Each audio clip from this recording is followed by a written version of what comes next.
اللہ اللہ اللہ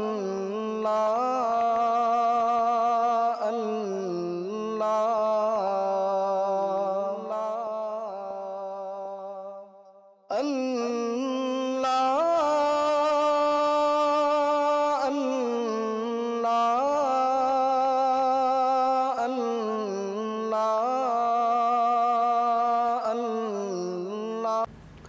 ناظرین گرامی، السلام علیکم ورحمۃ اللہ وبرکاتہ۔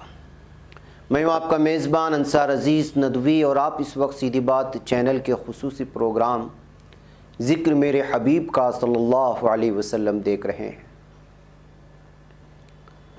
ناظرین گرامی، آج ہم ذکر میرے حبیب کا پروگرام کی 115ویں نمبر کی قسط پیش کریں گے۔ ناظرین، گزشتہ قسط میں ہم نے آپ سے تفصیلاً عرض کیا تھا کہ کس طرح حضور اکرم صلی اللہ علیہ وسلم نے تقریباً 8 مہمات کے ذریعے ریاست مدینہ کی سرحدات کی حفاظت کا انتظام کیا تھا۔ انہی حالات کے درمیان قریش نے معرکہ بدر لڑنے کا فیصلہ کیا تھا۔ اب آئیے ہم آگے بڑھتے ہیں۔ ناظرین، اس میں کیا شک ہے کہ جنگ کے لیے ماحول تیار بتیار موجود تھا۔ کرز بن جابر فہری کی ڈاکہ زنی مدینے کے لیے قطعی طور پر ایک جنگی چیلنج تھی، کیونکہ کوئی زندہ و بیدار حکومت اپنے حدود میں غیروں کے اسی مجرمانہ مداخلت کو جنگ کے ہم معنی سمجھے بغیر نہیں رہ سکتی تھی۔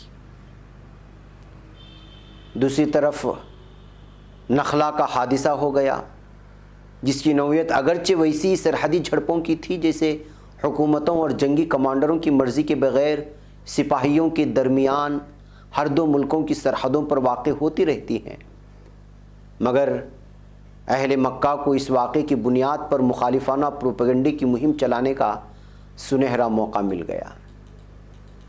انہوں نے خوب غوغا مچایا کہ لیجئے، نئے دین کے علمبرداروں نے ماہ حرام کی حرمت بھی پامال کر دی۔ ادھر حضور اکرم صلی اللہ علیہ وسلم نے قیدی چھوڑ دیے، مقتول کا خون بہا ادا کیا، اور اپنے آپ کو بحیثیت سربراہ حکومت کی اس حادثے کی ذمہ داری سے بری قرار دیا۔ لیکن اس کے ساتھ ساتھ قرآن نے مکے کے پروپیگنڈے کی دھجیاں یوں بکھیر دیں کہ ماہ حرام میں قتال کوئی اچھی بات نہیں، لیکن تمہارا لوگوں کو خدا کے دین سے روکنا، ان کو حرم سے نکالنا اور اصلاح انسانیت کی راہ میں روڑے اٹکانا اس سے زیادہ بڑی برائی ہے، اور اس برائی کا خلاقمہ کرنے کے لیے مسلمان اگر خنجر قتال کو حرکت میں لائیں تو وہ یہ خدمت انجام دیں گے۔ اور واقع نخلا کا افادی پہلو یہ بھی تھا کہ قریش کی آنکھیں کھل گئیں کہ جن لوگوں کو انہوں نے بے سر و سامان بنا کر نکالا تھا اور جنہیں وہ خالہ بلی کے منہ کا نوالا سمجھ رہے تھے، وہ ضرورت پڑنے پر اینٹ کا جواب پتھر سے دے سکتے ہیں۔ تاہم مکہ کی پروپیگنڈا مشنری نے آتش غضب کو بھڑکانے میں واقع نخلا سے خوب فائدہ اٹھایا۔ مدینے پر چڑھائی کرنے کے لیے قریش کے سامنے 3 بڑے مسائل تھے۔ ایک بنو کنانہ کے تعاون کا حصول، دوسرے جنگجو سپاہیوں کی فراہمی، اور تیسرے جنگی مصارف کا بندوبست۔ پہلے جو ذکر ہے الجھن کے حل ہونے کا ذکر ہم اس سے پہلے کر آئے ہیں۔ دوسری ضرورت یوں پوری ہوئی کہ قریش کا معاملہ احابیش سے طے پایا گیا۔ مکے کے قریب حبشی نام کی ایک پہاڑی ہے جس کے متصل چند قبائل بنو نذیر، بنو مالک اور متیبین نے حلفیانہ معاہدہ استوار کیا تھا، اس سے ان کا نام احابیش پڑا۔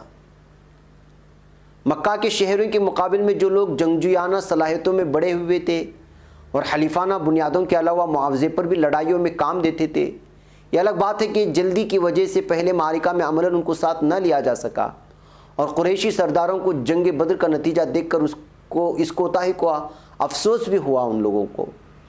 ادھر بنو مستلق سے بھی جو 12 ضمنی خانوادوں پر مشتمل تھے، قریش کا معاملہ طے پایا۔ تیسرے مسئلے کا حل یہ نکالا گیا کہ قریش کا جو تجارتی قافلہ اپنے موسم پر شام جا رہا تھا، اس کے سامنے مکہ نے اپنے زیادہ سے زیادہ سرمایہ لا کر ڈھیر کر دیا۔ غیر تاجر عورتوں تک نے اپنے زیورات اور اندوختے لا کر کے دیے۔ خود ابو سفیان کا قول ہے کہ مکہ کے قریشی مرد و زن میں سے کوئی ایسا نہ تھا کہ جس نے اس موقع پر حصہ نہ لیا ہو۔ مدعا یہ تھا کہ زیادہ سے زیادہ سرمایہ لگا کر زیادہ سے زیادہ نفع حاصل کیا جائے اور اس آمدنی کے بل پر جنگی مہم بھیج کر ریاست مدینہ کی اینٹ سے اینٹ بجا دی جائے۔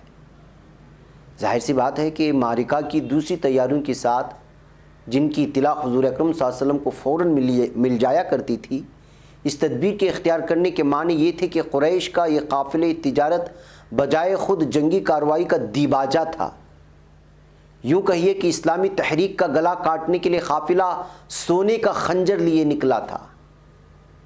حالات ایسے ہوں تو کون سی مہذب ترین حکومت آج بھی ملحقہ شاہراہوں، پانیوں اور فضاؤں سے حریف سلطنت کو سلامتی سے گزر جانے کا موقع دے سکتی ہے؟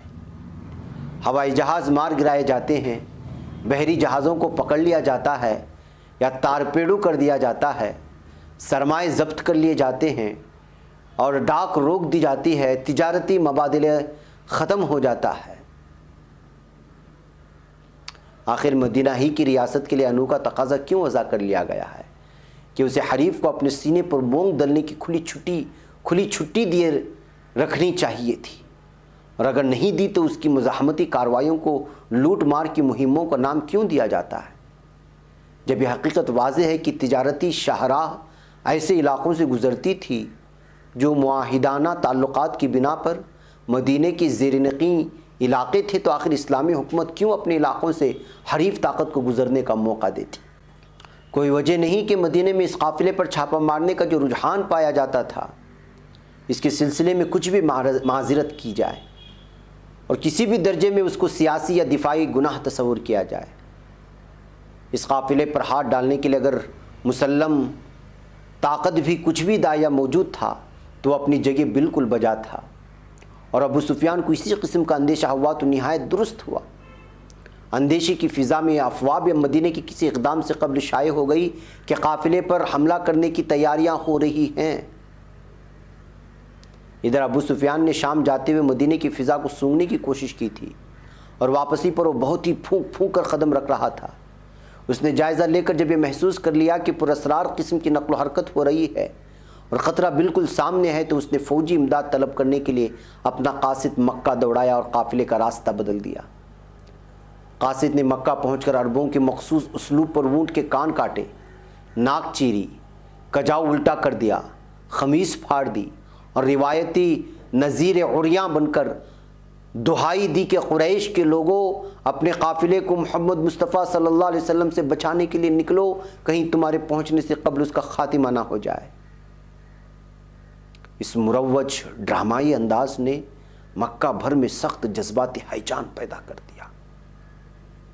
جلد از جلد ایک مضبوط فوج جس کے ساتھ ابو لہب کے علاوہ تمام کے تمام اکابر قریش شامل تھے، کیل کانٹے سے لیس ہو کر نکل کھڑی ہوئی۔ سرداران فوج کے سامنے قافلے کو بچا لانے کا محدود مشن ہی نہ تھا، بلکہ جس تنتنے سے وہ نکلے تھے وہ خود گواہ ہے کہ وہ مسلم طاقت کو پہلے ہی دور میں کچل کر ہمیشہ کے لیے قصہ پاک کر دینا چاہتے تھے۔ اس موقع پر اگر مسلم طاقت ذرا بھی کمزوری دکھاتی، دبک کے بیٹھی رہتی اور کوئی فوجی نقل و حرکت نہ کرتی، ابو سفیان اپنا قافلہ بھی اطمینان سے گزار لے جاتا اور قریش فوج بھی مدینے کے علاقے میں گھس کر بلکہ مدینے کے دروازے پر تاریخی دستک دے کر بخیریت واپس چلی جاتی، تو پھر اس نوخیز ریاست کی ہوا اکھڑ گئی ہوتی۔ مدینے کے یہود اور منافق الگ سرکش ہو جاتے، آس پاس کے قبائل کی نگاہوں میں وقت نہ رہتی اور اس حکومت میں اتنا اثر ہی نہ رہتا کہ وہ حلیفانہ تعلقات کو بڑھا سکے، بلکہ مٹھی بھر افراد کا اپنی جان، مال اور آبری کو بچا رکھنا بھی مشکل ہو جاتا۔ کشمکش کرنے والی طاقت کو ایسے مراحل پیش آتے ہیں کہ اپنی قلت تعداد و وسائل اور سنگین مشکلات کے باوجود اسے نہایت جرأت مندی سے حالات کے چیلنج کو قبول کرنا پڑتا ہے۔ ایسے موقع کبھی کبھی آتے ہیں اور ان موقعوں پر اگر وقت کا فرض مردانگی سے ادا نہ کر دیا جائے تو اس بری طرح پسپائی ہوتی ہے کہ پھر برسوں میں تلافی نہیں کی جا سکتی، بلکہ کبھی تو وقت سے پیچھے رہ جانا ہمیشہ کے لیے پوری بازی کو چوپٹ کر دیتا ہے۔ ایسے تاریخی موقع ہائے تصادم جب سامنے آ جاتے ہیں تو پھر سپاہیوں کی گنتی اور اسلحہ اور رسد کی مقداروں ہی کو سامنے رکھ کر اقدام کا منصوبہ نہیں بنایا جاتا، بلکہ سوال یہ پیش نظر ہوتا ہے کہ وقت سے پیچھے رہ جانے پر تاریخ کی رو کہیں سروں کے اوپر سے نہ گزر جائے۔ در حقیقت ایسی مواقع پر قیادت کی صلاحیت کی جانچ بھی ہو جاتی ہے اور پیروکاروں کی بھی۔ سو مدینے کو ایسا ہی فیصلہ کن تاریخی موقع درپیش تھا۔ ننھی سی مسلم ریاست اگر کافی قوت رکھتی تو یقیناً اسے نہ قافلے کو بچ کے جانے دینا چاہیے تھا اور نہ قریشی فوج کے چھکے چھڑانے میں کوتاہی کرنی چاہیے تھی، مگر بیک وقت دونوں مہمات چونکہ دسترس سے باہر تھیں، اس لیے مشیت کا فیصلہ بھی یہی ہوا کہ کوئی ایک ہی بازی وحدت طائفتین یعنی دونوں گروہوں میں سے ایک لی جا سکتی ہے۔ خدا نے چاہا کہ معرکہ ہو تو ایسا کہ جس سے احقاق حق اور ابطال باطل ہو جائے اور کفر کی جڑیں کٹ جائیں۔ محسن انسانیت صلی اللہ علیہ وسلم کو اپنے نظام خبر رسانی کے ذریعے قافلے اور فوج دونوں طرف کی اطلاعات مسلسل مل رہی تھی۔ آخر آپ صلی اللہ علیہ وسلم نے وادی زفران میں مشاورتی اجتماع طلب کیا اور پوری صورت حالات سامنے رکھ کر جائزہ لینا چاہا کہ آیا جماعت میں ایک بڑی بازی کھیل جانے کا بل بوتا ہے بھی یا نہیں، اور بعد میں جب وادی زفران پہنچ کر قافلے کے نکل جانے سے نئی صورت حالات سے سامنے آ گئی تو آپ صلی اللہ علیہ وسلم نے وہیں ہنگامی مشاورت منعقد کی اور فوج سے معرکہ آرا ہونے کا فیصلہ فرمایا۔ یہ بحث مستشرقین کے اس گھٹیا الزام سے پیدا ہوتی ہے کہ مدینے کی حکومت نعوذ باللہ لوٹ مار کی کارروائیاں کر کے معاشی بحران کا ازالہ کرنے کی درپی تھی۔ چنانچہ تفسیر، حدیث، مغازی اور سیرت کے کثیر دفاتر کے خلاف جا کر یہ ثابت کرنے کی کوشش شروع ہوتی ہے کہ حضور اکرم صلی اللہ علیہ وسلم دستہ لے کر قافلے کو نشانہ بنانے نہیں نکلے تھے، بلکہ مدینے ہی میں مشاورت ہو کر فوج سے نبرد آزما ہونے کا فیصلہ ہوا تھا۔ اس نقطۂ نظر کے سب سے بڑے وکیل مولانا شبلی نعمانی تھے۔ انہوں نے قرآن کو اپنے حق میں ناطق قرار دیا، لیکن در حقیقت ان کی تعبیر واقعات کے حق میں نہ تو قرآن فی الواقع سے ناطق ہے، نہ کثیر التعداد مضبوط روایت کو بالائے طاق رکھا جا سکتا ہے، نہ سلسلے واقعات ان کی تائید میں ہے اور نہ سرے سے وہ اعتراض ہی درست ہے جسے بحث پیدا ہوئی۔ ہم انشاءاللہ یہ بحث اس کے اصل موقع پر پوری تفصیل سے اٹھائیں گے۔